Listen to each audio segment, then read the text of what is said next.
My mother-in-law infected my daughter with chickenpox and she doesn't think it's a big deal. Even my husband agrees. Now she's laying in a hospital bed funded by the chaos she caused. My husband and I spent Christmas with his family, and I had a few disagreements with his mom, Trish, just 3 hours after we arrived. She criticized me for using disposable diapers, buying baby food from the supermarket, and not raising Annie as an organic baby. After a day or two settling in, everyone besides my mother-in-law went to the mall an hour away. My mother-in-law said she was happy to take care of Annie. We got back a few hours later and Annie was down for a nap on a blanket I didn't recognize. Trish said one of her friends dropped by and gave it as an early Christmas gift. It looked pretty old, worn, but I figured one of her hippie friends was just recycling it. The day after Christmas, Annie was really unsettled and wouldn't stop fidgeting and crying. I took her temperature and she had a fever, and thankfully it went down after a while. But the next morning she started to get a rash and blisters on her arms and legs, and I freaked out. I was packing a bag to drive to see a doctor when Trish asked where I was going. I told her Annie had a rash and I was taking her to see a doctor. She got a weird smug smile on her face and told me not to worry because she just had chickenpox. I asked her how she could possibly know that, and she casually admitted one of her friend's grandkids had chickenpox a few weeks ago. So she asked them to wipe a blanket over the child's arms, legs, and face and bring it to her house, and Annie had been sleeping with that same blanket. I immediately unleashed on Trish, asking what the F was wrong with her. My husband and father-in-law tried to calm things down,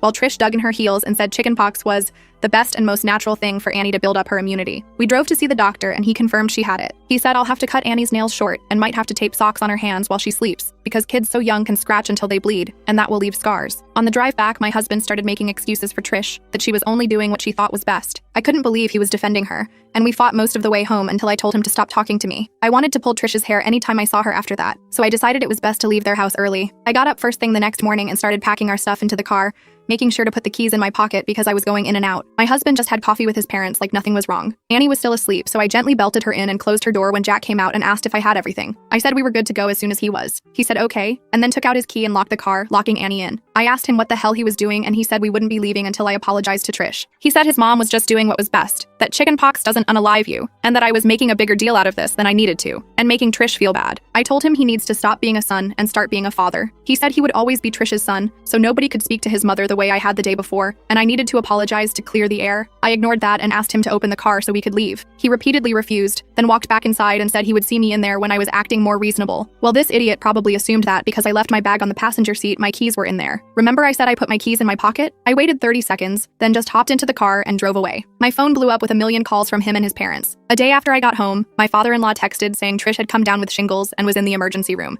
so my husband would stay there to take care of her.